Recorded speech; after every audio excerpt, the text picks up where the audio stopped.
Sí, para nosotros es un día muy importante y especial porque bueno, los familiares pueden ver cómo van avanzando los trabajos de exhumación y sobre todo que pues, se sepa que estamos en Llíria exhumando, que además de Paterna también hay más fosas en la Comunidad Valenciana que tienen que levantarse y sobre todo reivindicar que los familiares estamos aquí cogiendo el testimonio y el testigo de nuestros familiares para darles justicia, verdad y reconocimiento, que es a fin de cuentas lo que buscamos. Yo aquí tengo a mi bisabuelo y a mi tío y los fusilaron el 24 de octubre del 1939. Pues pensamos que estaba en esta fosa. Ahora se abrió en la primera campaña en noviembre, fue la fosa el 24 de octubre y se encontraron varios restos.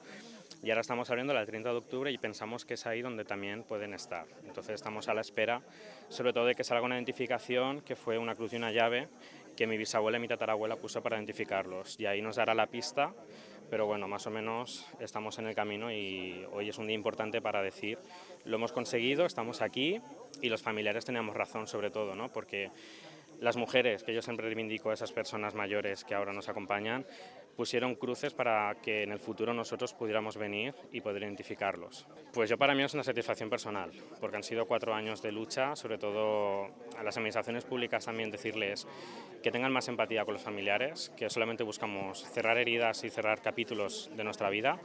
Y los familiares, pues para mí es un logro, ¿no? Que ver ahora, pues aquí tenemos a 2 hijas, que hoy vengan aquí donde están sus padres y puedan por lo menos cerrar un poquito el duelo, que es lo fundamental.